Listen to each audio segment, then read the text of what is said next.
ਵਾਹਿਗੁਰੂ ਜੀ ਕਾ ਖਾਲਸਾ ਵਾਹਿਗੁਰੂ ਜੀ ਕੀ ਫਤਿਹ। ਅਰਦਾਸ ਅੱਜ ਦਾ ਸਾਡਾ ਵਿਸ਼ਾ ਹੈ ਕਿ ਅਰਦਾਸ ਦਾ ਕੀ ਮਹੱਤਵ ਹੈ, ਅਰਦਾਸ ਕਿਵੇਂ ਕਰਨੀ ਚਾਹੀਦੀ ਹੈ। ਸੋ ਸ਼ੁਰੂ ਕਰਦੇ ਹਾਂ ਸਾਧ ਸੰਗਤ ਜੀਓ। ਅਰਦਾਸ ਇੱਕ ਉਹ ਸ਼ਬਦ ਹੈ ਕਿ ਸਤਿਗੁਰ ਅਕਾਲ ਪੁਰਖ ਜੀ ਦੇ ਚਰਨਾਂ ਵਿੱਚ ਡਾਇਰੈਕਟਲੀ ਬੇਨਤੀ ਹੈ ਕਿ ਸਤਿਗੁਰ ਜੀਓ ਸਾਨੂੰ ਇਸ ਚੀਜ਼ ਦੀ ਲੋੜ ਹੈ, ਸਾਡੀ ਉਹ ਪੂਰੀ ਕਰੋ। ਪਰ ਅਰਦਾਸ ਹੁਣ ਕਰਨੀ ਕਿਵੇਂ ਆ? ਜੋ ਸਿੱਖ ਅਸੂਲ ਮੁਤਾਬਕ ਦੋਵੇਂ ਹੱਥ ਜੋੜ ਕੇ, ਦੋਵੇਂ ਪੈਰ ਜੋੜ ਕੇ ਬਿਲਕੁਲ ਸਾਵਧਾਨ ਖੜੇ ਹੋ ਕੇ ਤੇ ਹੱਥ ਜਿਹੜੇ ਦੋਵੇਂ ਬਿਲਕੁਲ ਸਿੱਧੇ ਜੋੜ ਕੇ ਛਾਤੀ ਨੂੰ ਸਾਹਮਣੇ ਰੱਖ ਕੇ ਅੱਖਾਂ ਮੀਟ ਕੇ ਸਾਹਮਣੇ ਗੁਰੂ ਸਾਹਿਬ ਜੀ ਦੇ ਚਰਨਾਂ ਦਾ ਧਿਆਨ ਧਰ ਕੇ ਕਿ ਗੁਰੂ ਸਾਹਿਬ ਜੀ ਸਾਡੇ ਅੱਗੇ ਖੜੇ ਹਨ ਤੇ ਅਸੀਂ ਉਹਨਾਂ ਦੇ ਅੱਗੇ ਹੱਥ ਜੋੜ ਕੇ ਤੇ ਆਪਣੀ ਬੇਨਤੀ, ਆਪਣਾ ਕੰਮ ਰੱਖ ਰਹੇ ਹਾਂ। ਕੰਮ ਵੱਡਾ ਵੀ ਹੋ ਸਕਦਾ ਹੈ, ਕੰਮ ਛੋਟਾ ਵੀ ਹੋ ਸਕਦਾ ਹੈ, ਪਰ ਅਰਦਾਸ ਦੇ ਵਿੱਚ ਸਾਡਾ ਮਨ, ਸਾਡੀ ਭਾਵਨਾ ਬਹੁਤ ਜ਼ਿਆਦਾ ਜ਼ਰੂਰੀ ਹੈ ਕਿ ਉਹ ਜੁੜੇ ਹੋਣ।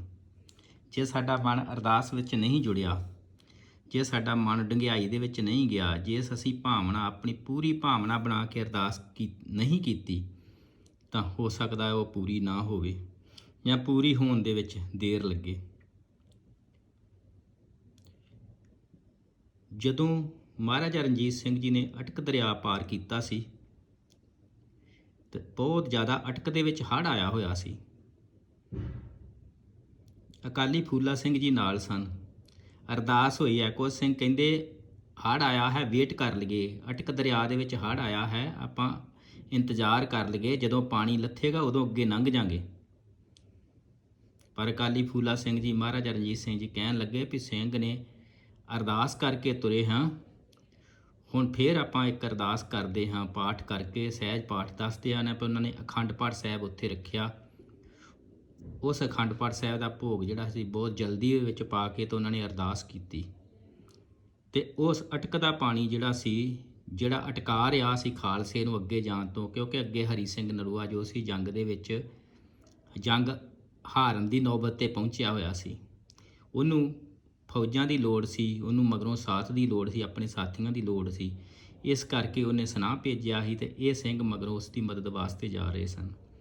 ਅਰਦਾਸ ਕੀਤੀ ਹੈ। ਅਟਕ ਦਾ ਪਾਣੀ ਜੋ ਬਹੁਤ ਜ਼ਿਆਦਾ ਵਹਾਓ ਦੇ ਵਿੱਚ ਸੀ ਤੇ ਉਹ ਦੱਸਦੇ ਆ ਵੀ ਗੋਡੇ ਗੋਡੇ ਹੋ ਗਿਆ, ਸਾਰੀਆਂ ਫੌਜਾਂ ਲੰਘ ਗਈਆਂ।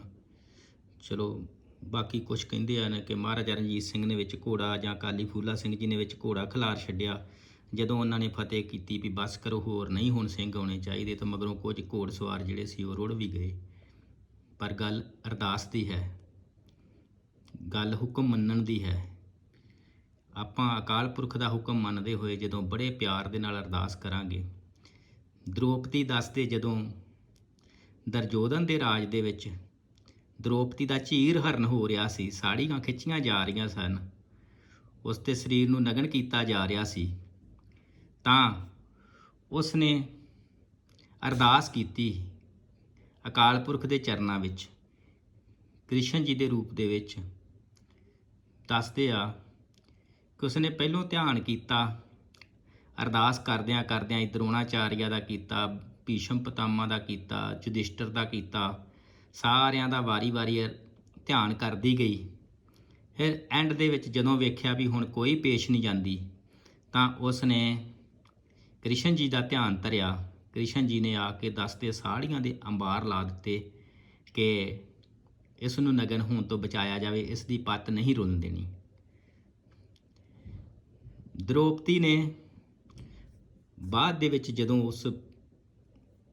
ਉਸ ਰਾਜ ਦੇ ਵਿੱਚੋਂ ਆ ਗਏ, ਉਸ ਸਭਾ ਦੇ ਵਿੱਚੋਂ ਉੱਠ ਕੇ ਆ ਗਏ, ਕ੍ਰਿਸ਼ਨ ਜੀ ਨੂੰ ਆਖਿਆ ਵੀ ਮਹਾਰਾਜ, ਇੰਨਾ ਚਿਰ ਉਹਨੇ ਮੈਨੂੰ ਵਾਲਾਂ ਤੋਂ ਫੜ ਕੇ ਘਸੀਟਿਆ, ਮੇਰੀ ਬੇਇੱਜ਼ਤੀ ਕਰਦਾ ਰਿਹਾ, ਉਦੋਂ ਤੁਸੀਂ, ਮੈਂ ਪਹਿਲਾਂ ਤੁਹਾਨੂੰ ਯਾਦ ਕਰਦੀ ਹਾਂ, ਉਦੋਂ ਦੇ ਤੁਸੀਂ ਆਏ ਨਹੀਂ, ਤਾਂ ਹੁਣ ਐਂਡ ਵਿੱਚ ਕਿਉਂ ਆਏ ਹੋ? ਕ੍ਰਿਸ਼ਨ ਜੀ ਕਹਿਣ ਲੱਗੇ ਵੀ ਉਸ ਟਾਈਮ ਤੈਨੂੰ ਮਾਣ ਸੀ ਭੀਸ਼ਮ ਪਿਤਾਮਾ ਤੇ, ਉਸ ਟਾਈਮ ਤੈਨੂੰ ਮਾਣ ਸੀ ਦਰੋਣਾਚਾਰੀਆ ਤੇ, ਉਸ ਟਾਈਮ ਤੈਨੂੰ ਮਾਣ ਸੀ ਕਿਰਪਾਚਾਰੀਆ ਤੇ, ਉਸ ਟਾਈਮ ਤੈਨੂੰ ਮਾਣ ਸੀ ਯੁਧਿਸ਼ਟਰ ਤੇ, ਉਸ ਟਾਈਮ ਤੈਨੂੰ ਮਾਣ ਸੀ ਭੀਮਸੈਨ ਤੇ, ਉਸ ਟਾਈਮ ਤੈਨੂੰ ਮਾਣ ਸੀ ਅਰਜਨ ਤੇ। ਜਦੋਂ ਤੇਰਾ ਮਾਣ ਟੁੱਟਿਆ, ਜਦੋਂ ਤੂੰ ਵੇਖਿਆ ਵੀ ਇਹ ਕੁਛ ਨਹੀਂ ਕਰ ਸਕਦੇ, ਫੇਰ ਤੂੰ ਨਿਆਸਰੀ ਹੋ ਗਈ।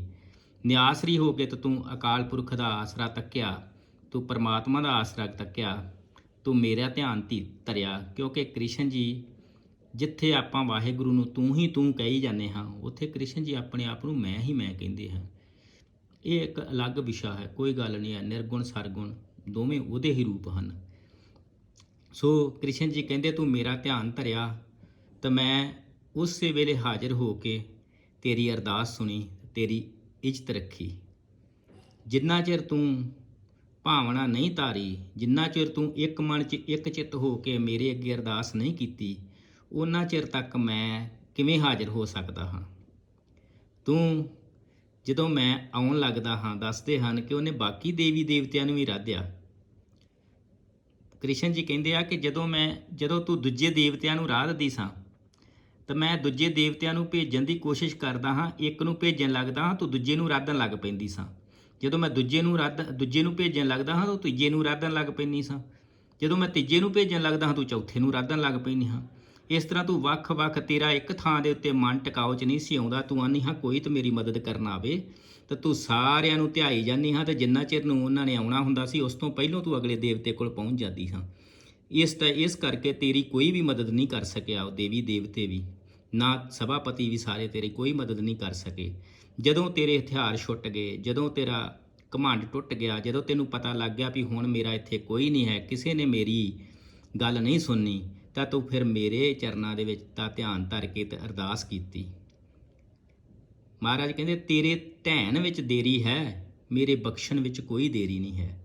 ਜਦੋਂ ਤੂੰ ਢਹਿ ਗਈ, ਜਦੋਂ ਤੂੰ ਮੇਰੇ ਚਰਨਾਂ ਦਾ ਧਿਆਨ ਧਰ ਕੇ ਅਰਦਾਸ ਕੀਤੀ, ਤਾਂ ਮੈਂ ਉਸੇ ਵੇਲੇ ਹਾਜ਼ਰ ਹੋ ਕੇ ਤੇਰੀ ਇੱਜ਼ਤ ਰੱਖ ਲਈ। ਦੇਰੀ ਤੂੰ ਕੀਤੀ ਹੈ, ਦੇਰੀ ਤੈਨੂੰ ਬਚਾਉਣ ਵਿੱਚ ਮੈਂ ਨਹੀਂ ਕੀਤੀ। ਸੋ ਗੁਰੂ ਪਿਆਰੀ ਸਾਧ ਸੰਗਤ ਜੀ, ਜਦੋਂ ਆਪਾਂ ਅਰਦਾਸ ਕਰਦੇ ਹਾਂ, ਇੰਨੇ ਜ਼ਿਆਦਾ ਇਕਾਗਰ ਚਿੱਤ ਹੋਵੋ, ਇੱਕ ਮਨ ਇੱਕ ਚਿੱਤ ਹੋ ਜਾਵੋ ਕਿ ਤੁਸੀਂ ਇਹ ਸੋਚੋ ਕਿ ਮੈਂ ਗੁਰੂ ਸਾਹਿਬ ਮੇਰੇ ਸਾਹਮਣੇ ਖੜੇ ਹਨ, ਤਾਂ ਮੈਂ ਉਹਨਾਂ ਦੇ ਚਰਨਾਂ ਦੇ ਵਿੱਚ ਅਰਦਾਸ ਬੇਨਤੀ ਕਰ ਰਿਹਾ ਹਾਂ, ਔਰ ਉਹ ਮੇਰੀ ਬੜੇ ਧਿਆਨ ਦੇ ਨਾਲ ਸੁਣ ਰਹੇ ਹਨ।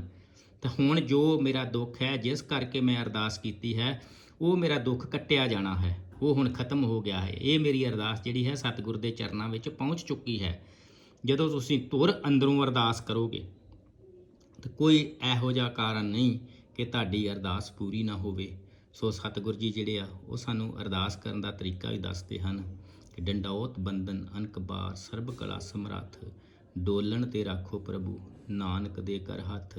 ਡੋਲੋ ਨਾ, ਬਸ ਉਹਦੇ ਇੱਕ ਹੱਥ ਦਾ ਇੰਤਜ਼ਾਰ ਕਰਦੇ ਰਹੋ ਕਿ ਉਹਦਾ ਹੱਥ ਜਿਹੜਾ ਹੈ ਮੇਰੇ ਸਿਰ ਤੇ ਹੈ।